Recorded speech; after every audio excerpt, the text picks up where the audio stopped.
Hey, is travel photography impossible these days? With the pandemic, all the restrictions, regulations, with so many people very worried, even afraid. This is quite a reasonable question that I think many travel and photography enthusiasts have been asking. Now, if you know me a little bit, if you follow me here or on Instagram, you have an idea of where my stance is, what my stance is on this. But as with many things in life, it's not so simple, so keep on watching. Hey, I'm Mitchell.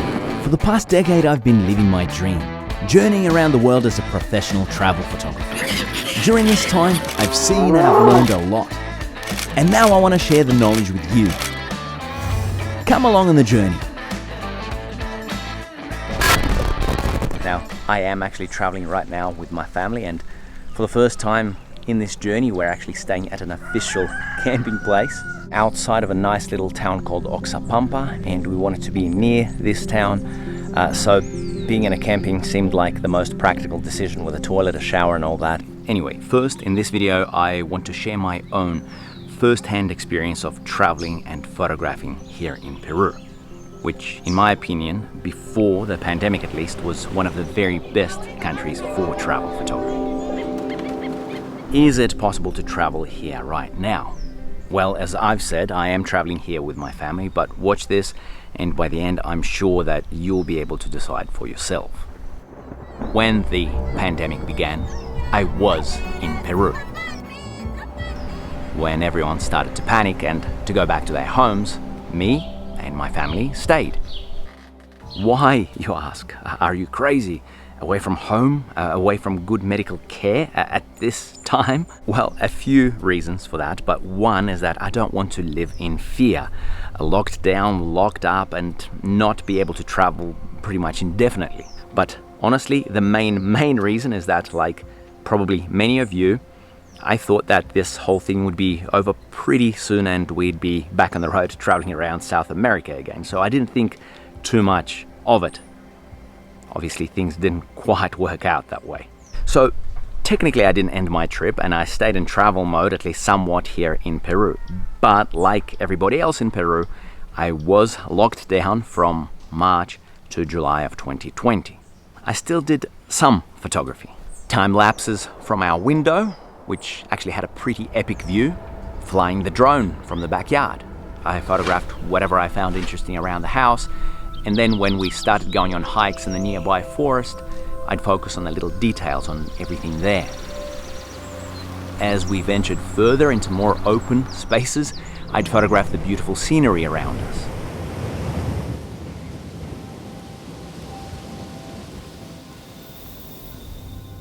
And for this kind of photography, the pandemic was actually great. Almost all the places were empty of tourists.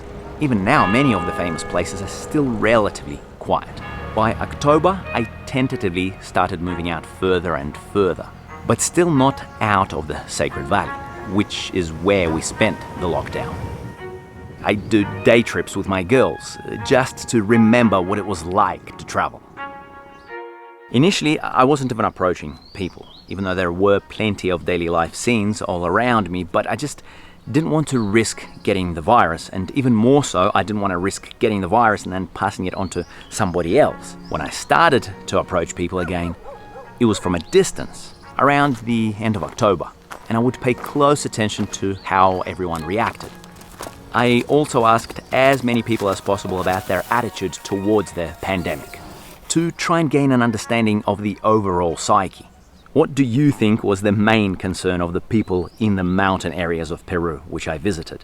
You know, most of them didn't care about the virus.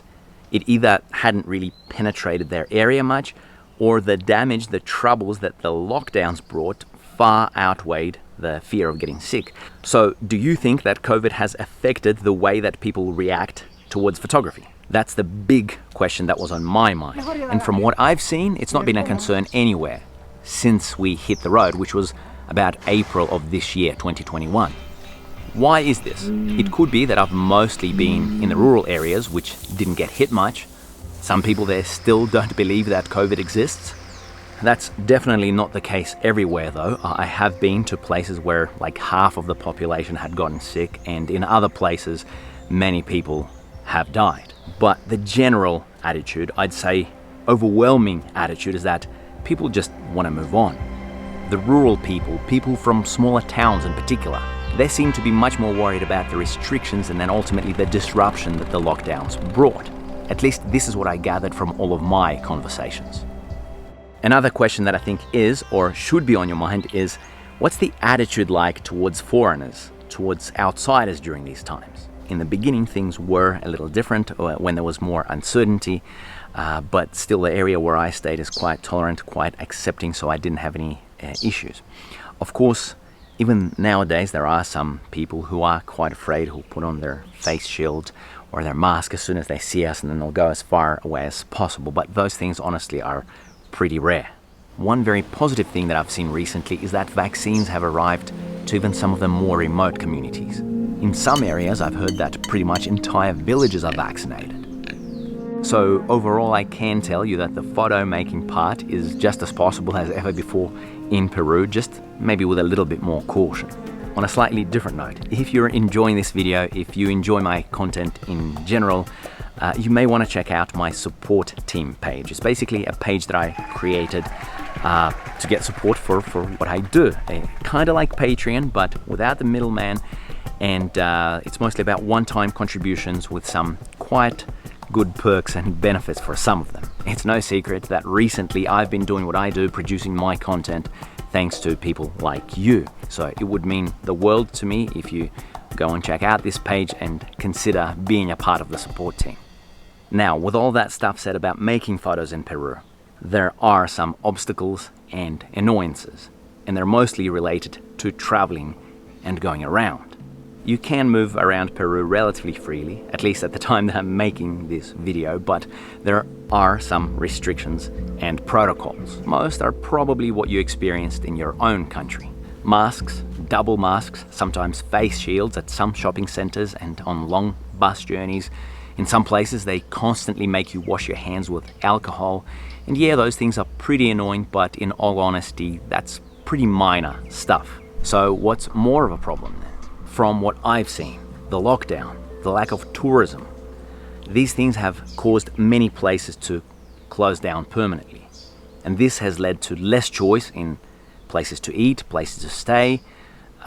Some of the tourist attractions, some of the sites have still not opened up. All this means that you need to do more planning ahead. You need to contact some of the places that you want to visit, where you want to stay, or sometimes it'll just mean that you need to settle for mediocrity, for whatever is there. If you are super focused on just photography, then none of this is likely to be an issue. You can still do that. But if you want to combine the photo trip with a holiday, then it's quite likely that the holiday isn't going to be as enjoyable. Oh, one thing that I didn't mention that is really annoying if you're a photographer of people. Can you guess what it is? I'm sure you can. And this is in the cities especially. More people wear those dreadful face masks. And this isn't about whether face masks are good or bad. The fact is they are horrible when it comes to people photography. The mouth, this whole area, it's responsible for expressing so many of our human emotions. And with the face masks, all of that is lost. So, at least here in Peru, I'm just not excited about photographing in the cities. At least for the moment. I know it's a fact of life, it's documenting life, documenting things as they are, but just not interested. I would rather stay in the rural areas and pretend that things are normal. There's also a very important factor that I need to mention that applies to traveling here and I suppose in other developing countries. When you travel on buses, when you eat at restaurants or stay at hotels, don't expect the protocols to be enforced with common sense or with consistency. You will be exposed to the virus. It is what it is. You need to understand that if you plan to travel here or to other developing countries, and to take the appropriate measures, whatever those measures are for you. These days, I absolutely hate the idea of big crowded cities, hotels, buses. So to travel how I want to travel, I had to find a solution.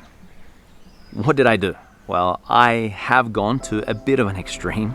I've spent pretty much all of my savings and got a new car and a camper. However, this allows me to stay outside of cities, closer to the rural areas, which I love so much, closer to nature. Yeah, it is a big investment, I know, but for me, travel and travel photography, it's my life, so I wouldn't want it any other way. Of course, you don't need to buy a camper. I'm not suggesting that by any means, but I would suggest looking into hiring a car, a motorcycle, some form of private transportation. Thanks to COVID, remember, many businesses closed down, so there are less travel companies now as well, less routes. It is harder to get around, so to me this totally makes sense. If you have very limited time, I would actually suggest joining a tour or even a photo workshop just to handle all the logistics, all that sort of stuff, because they will save you a hell of a lot of pain in the ass from what I've seen. Before I go, I want to share something positive, promising and encouraging. Quick stories of a few of my friends who have been traveling and photographing very recently. The first is 𝗏𝗏, a British travel photographer who went as a teacher and a workshop leader to Kyrgyzstan just a couple of months ago. He got some pretty great photos, and it seems like people there in Kyrgyzstan are also pretty chilled in regards to COVID and have some greater concerns. There's a link to Tom's social media and workshops in the description. Another friend of mine, 𝗧cie𝗺 I hope I pronounced your surname correctly, Nicolas. Nicolas has traveled quite a lot around South America. He rode around Colombia on a motorbike with his wife, did the same in Peru, traveled around Ecuador, and even led a tour around the Galapagos Islands. And he's been back to Europe and here again, all while producing some great travel photos and videos. I'll leave all the relevant links to Nicolas, his social media and his tours in the description also, in case you're interested. The last person is actually a new friend that I made here in Peru, 𝗏𝗏 from Slovakia. He was traveling through Peru as a backpacker. He also happens to be a pretty good photographer, as you can see from his images. Tomasz has since traveled around Costa Rica, Panama, and Guatemala.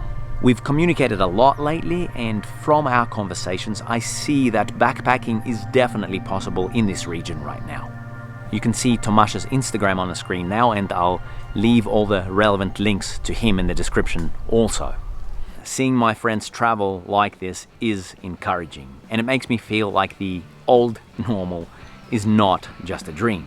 There are definitely extra challenges. The logistics are a pain in the ass, the restrictions are often not used logically or consistently, but once you get out of the cities, it seems that the general rule is that things change. More freedom, more normality, more of travel and travel photography the way we once knew. So I hope that I've given you some answers to the question of, is travel photography impossible now? I think it's very possible.